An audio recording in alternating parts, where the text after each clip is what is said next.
اس نے مجھے صاف صاف بتا دیا کہ اسے اپنے گاؤں والے رشتے داروں پر اعتبار نہیں ہے۔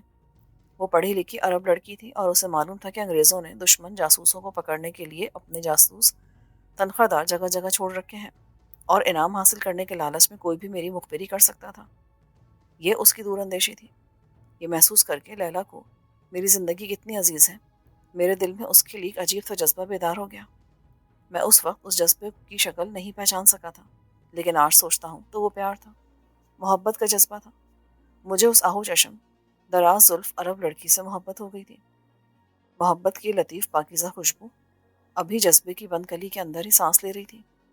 میرے پاس اپنی ملٹری پاس بک بھی تھی اور کچھ پاؤنڈز بھی۔ وہاں ہمیں پاؤنڈز میں تنخواہ ملتی تھی۔ یہ رقم اتنی ضرور تھی کہ مجھے طرابلس پہنچا سکتی تھی۔ میں اسی رات بنولی کی طرف نکل جانا چاہتا تھا، لیکن میرے راستے میں 2 رکاوٹیں تھیں۔ ایک تو یہ کہ آگے صحرا تھا، میں قصبے کا راستہ بھول سکتا تھا۔ دوسری رکاوٹ یہ تھی کہ قصبے سے 6 اونٹوں کا قافلہ 2 دن بعد روانہ ہونے والا تھا، اور وہاں میرے چھپنے کے لیے جگہ تلاش کرنا اپنے آپ کو شدید خطرات کے حوالے کرنا تھا، خاص طور پر ایسے حالات میں جبکہ جنگ زوروں پر تھی اور انگریزوں کے جاسوس چپے چپے پر موجود تھے۔ آخر میں نے لیلا کے مشورے پر عمل کرنے کا فیصلہ کر لیا۔ اس فیصلے سے میرے دل کی گہرائیوں میں دبی یہ خواہش بھی کار فرما تھی کہ یوں مجھے مزید 2 دن لیلا کے دیدار کا موقع مل جائے گا۔ اس بات کو میں نے اس وقت اتنی اہمیت نہیں دی تھی کہ ملٹری پولیس میری تلاش میں اس نخلستان تک بھی پہنچ سکتی ہے۔ آخر ایک گورے فوجی افسر کو میں قتل کر کے جو بھاگا تھا۔ لیلا مجھے نخلستان کی کچی کوٹری میں چھوڑ کے چلی گئی۔ وہ یہ کہہ کر گئی کہ رات کے وقت میرے لیے کچھ کھانے کو لے کر آئے گی۔ اس کے جانے کے بعد میں کوٹری میں آ کر بیٹھ گیا۔ میں نے اپنی رائفل ایک طرف رکھ دی، فوجی بوٹ اتار کر اپنے پاؤں کو دبانے لگا، پھر رائفل کا میگزین نکال کر رکھا۔ 3 راؤنڈ گولیوں کے میرے پاس موجود تھے۔ اگر کوئی میرے پیچھے آئے تو میں کچھ دیر اس کا مقابلہ کر سکتا تھا، یا کم از کم وہاں سے 1-2 راؤنڈ فائر کر کے بھاگ سکتا تھا۔ مجھے پیاسی محسوس ہوئی۔ میں باہر اس جگہ آ گیا جہاں ریت کے اندر سے پانی نکل کر سنگریزوں میں آگے جا کر جذب ہو جاتا تھا۔ میں نے جی بھر کر پانی پیا، منہ ہاتھ دھویا۔ رات ہو گئی تھی۔ تھوڑی دیر بعد مشرق سے چاند ابھر کر اوپر آ گیا اور صحرا میں اس کی سبز روشنی پھیل گئی۔ یہ چاندنی زیادہ تیز نہیں تھی کیونکہ چاند ڈھلا ہوا تھا، پھر بھی وہ مجھے دشمن کے وہاں پہنچ جانے کی صورت میں گرفتار کروا سکتی تھی۔ میں نے سنگلاخ ٹیلوں کی طرف نظریں جما دی۔ ہر طرف صحرا میں سناٹا چھایا تھا۔ اچانک توپوں کے گولوں کی دھیمی دھیمی مگر مسلسل گرج سنائی دینے لگی۔ اتحادی اور جرمن توپ خانے کے درمیان گولیوں کا تبادلہ شروع ہو گیا تھا۔ جس طرف ہمارے مورچے تھے، دور اس جانب آسمان پر رہ کر چمک نمودار ہو رہی تھی۔ یہ اس بات کا ثبوت تھا کہ ہمارے مورچوں پر جرمن گولے گر رہے تھے۔ میرے لیے خوش آئند بات تھی۔ اس طرح سے میں اپنی ریجمنٹ یا برٹش ریجمنٹ کی توجہ بننے سے محفوظ رہ سکتا تھا۔ میں تو دل میں یہی دعائیں مانگ رہا تھا کہ جرمن ٹینک ہمارے مورچوں کو رونتے ہوئے گزر جائیں تو کسی کو میرے بارے میں تحقیق کرنے کا موقع ہی نہ مل سکے۔ فضا سرد ہو رہی تھی۔ میں کوٹری کے باہر سوکھے پتوں کے پاس بیٹھ گیا۔ اپنی رائفل میں اندر سے اٹھا لایا تھا۔ میں بالکل اپنی طرف سے مورچہ بنا کر بیٹھا تھا۔ میں نے بوٹ نہیں پہنے تھے۔ رائفل میں نے اپنے آگے سوکھے پتوں کے چھوٹے سے گٹھے پہ ڈال رکھی تھی، اور صحرا کی دھندلی سبز چاندنی میں کبھی سنگلاخ ٹیلوں اور کبھی کھجور کے درختوں کے بیچ میں تک رہا تھا۔ اس قسم کے صحرائی سناٹے سے پہلے میرا کبھی واسطہ نہیں پڑا تھا۔ نخلستان کی کھجوروں کی شاخیں سر جھکائے خاموش تھی، اس لیے کہ صحرائی رات میں ہوا نہیں چل رہی تھی۔ مجھے ٹھنڈ لگنے لگی تو میں اٹھ کر اندر آ گیا اور جرسی پہن کر باہر اپنے مورچے میں واپس آ کر بیٹھ گیا۔ اب مجھے لیلا کا انتظار تھا۔ اس میں کوئی شک نہ تھا کہ میں نے اس صحرائی دوشیزہ کے لیے فی الحال اپنا حال اور مستقبل تباہ کر لیا تھا، لیکن مجھے خیال آتا کہ میں نے جو کچھ کیا مجھے وہی کچھ کرنا چاہیے تھا۔ لیلا ایک مسلمان عرب لڑکی تھی۔ میں انگریز فوجیوں کے ہاتھوں اسے بے عزت ہوتے کیسے برداشت کر سکتا تھا؟ میں مسلمان تھا، خدا اور اس کے رسول پر ایمان رکھتا تھا، اور میرے دل میں مسلمان بھائی بہنوں کے لیے محبت اور غیرت کا جذبہ موزن تھا۔ میں رائفل اپنے سامنے رکھ کے صحرا میں اس طرف دیکھ رہا تھا جدھر لیلا گئی تھی، اور جدھر اب مجھے گاؤں کی محرابی اونچی کچی دیواریں نظر نہیں آ رہی تھیں۔ صرف ان دیواروں کے سیاہ دھبے سے ہی دکھائی دے رہے تھے۔ جو گورا سارجنٹ میری گولی سے بچ کر نکل گیا تھا، وہ یقیناً گھنٹے آدھے گھنٹے بعد اپنے ساتھیوں کو لے کر دوسرے گورے کی لاش اٹھانے وہاں پہنچ گیا ہوگا، اور اس نے اپنے بیان میں یہی بتایا ہوگا کہ یہ قتل ایک انڈین لائنس نائک نے کیا ہے۔ انڈین فوجی کے مورچے ساتھ ہی تھے۔ وہاں انہیں میرے بارے میں علم ہو گیا ہوگا کہ قاتل میں ہی ہوں، کیونکہ اپنی ریجمنٹ سے میں ہی غائب تھا۔ اور پھر پیچھے ٹیلوں میں میرے اسلحے سے بھری ہوئی جیپ بھی انہیں مل گئی ہوگی۔ یہ وہی جیپ تھی جس پر اسلحہ برٹش فلینک کے مورچوں تک پہنچانے کا آرڈر خود میرے آفیسر نے دیا تھا، کمانڈنگ آفیسر نے۔ میری تلاش شروع ہو گئی ہوگی، لیکن جرمن توپوں کی گولہ باری اس تلاش میں حائل ہو رہی تھی، جو میرے لیے خوش قسمتی کی بات تھی۔ مگر دوسرے دن سورج کی روشنی میں وہ لوگ مجھے تلاش کرتے کرتے